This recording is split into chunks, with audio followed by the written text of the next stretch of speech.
मो प्रिय माने प्रभु जीशुଙ୍କ नामରେ ସମସ୍ତଙ୍କୁ ଅଭିନନ୍ଦନ ଜ୍ଞାପନ କରୁଛି। କ'ଣ ଆପଣମାନେ ଦୁଃଖରେ ଚିନ୍ତାରେ ଭାଙ୍ଗିଛନ୍ତି? ପ୍ରଭୁଙ୍କ ପ୍ରିୟ ଲୋକମାନେ ଜୀବନ ଯାତ୍ରାରେ ଆଗକୁ ବଢ଼ୁ ବଢ଼ୁ ମୁଁ ଜାଣେ ନିଶ୍ଚୟ ଆମମାନଙ୍କୁ ଦୁଃଖ କଷ୍ଟ ଯନ୍ତ୍ରଣା ସମସ୍ୟା ଆସିପାରେ, କିନ୍ତୁ ପରମେଶ୍ୱର ଆମମାନଙ୍କ ସମସ୍ତ ଚିନ୍ତାର ଆମ୍ଭମାନଙ୍କୁ ସେ ଉଦ୍ଧାର କରିବା ପାଇଁ ସକ୍ଷମ ଅଟନ୍ତି। ଆଜି ସେ ଆମ୍ଭମାନଙ୍କୁ କ'ଣ କହିବା ପାଇଁ ଚାହାନ୍ତି?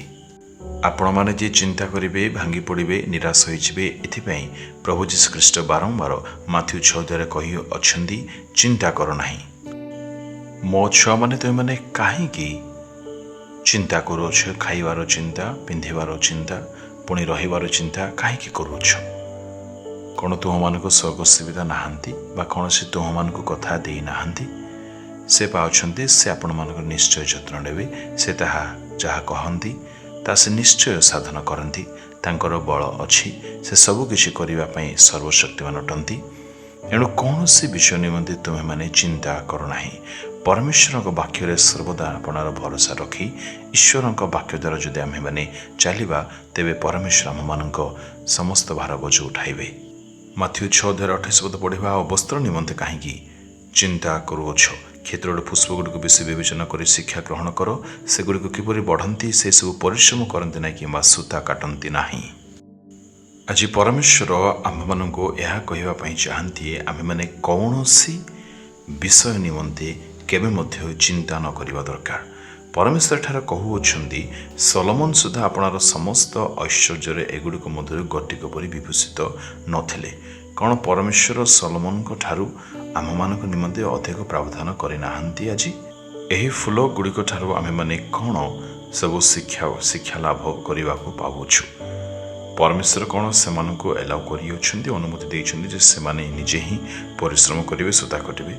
ନାହିଁ ପ୍ରଭୁଙ୍କ ଲୋକମାନେ, ପରମେଶ୍ୱର ଏହି କ୍ଷେତର ଘାସକୁ ଯଦି ଆଜି ସେ ସକାଳୁ ଉଠିବ, ପୁଣି ସନ୍ଧ୍ୟାବେଳାରେ ସେ ସମ୍ପୂର୍ଣ୍ଣ ଭାବରେ ମଉଳିଯିବ, ତାହାକୁ ପରେ ସେ କୌଣସି କାମରେ ଆସିବ ନାହିଁ, ଚୁଲିରେ ପକାଯିବାର ଯୋଗ୍ୟ ଅଟେ।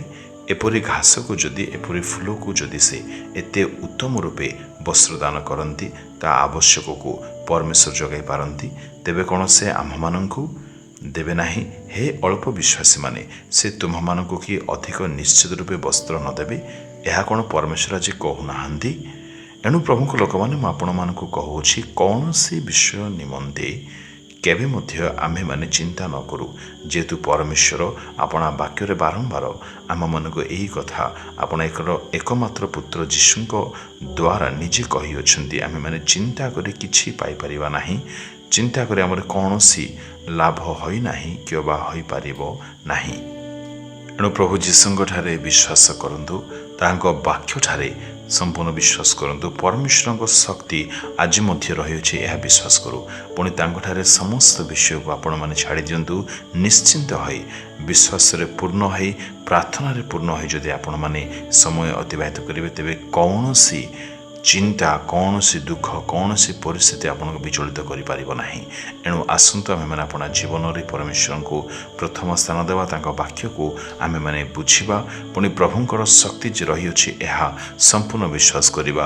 ତେବେ ଆମେମାନେ ତାହାଙ୍କ ଅଦ୍ଭୁତ ଶକ୍ତି, ଯାହା ବାଇବଲରେ ଆମେମାନେ ଅନେକଙ୍କ ଜୀବନରେ ଦେଖିଅଛୁ, ତାହା ଆମେମାନେ ନିଜେ ମଧ୍ୟ ଅନୁଭବ କରିବାରେ ସକ୍ଷମ ହୋଇପାରିବା। ତେବେ ଆସନ୍ତୁ ପ୍ରଭୁଙ୍କ ଲୋକମାନେ ସମର୍ପିତ ହେଉ। ପ୍ରିୟ ପିତା ପରମେଶ୍ୱର, ପ୍ରଭୁ ତୁମ ହସ୍ତରେ ଆମେ ପ୍ରତ୍ୟେକ ଜୀବନକୁ ସମର୍ପଣ କରୁଅଛୁ, ପରିବାରକୁ ସମର୍ପଣ କରୁଅଛୁ। ପୁଣି ଆମେ ଯେ ଚିନ୍ତା କରିବୁ ନାହିଁ, ଏଥିପାଇଁ ତୁମକୁ ଧନ୍ୟବାଦ ଦେଉଅଛୁ। ତୁମେ ସମସ୍ତ ଚିନ୍ତାର ଭାର ବୋଝ ବହନ କରିଅଛ, କରୁଥିବ। ଏଣୁ ଧନ୍ୟବାଦ ଦେଇ ଯୀଶୁଙ୍କ ନାମରେ ମାଗିଲୁ, ଆମେନ୍, ଆମେନ୍।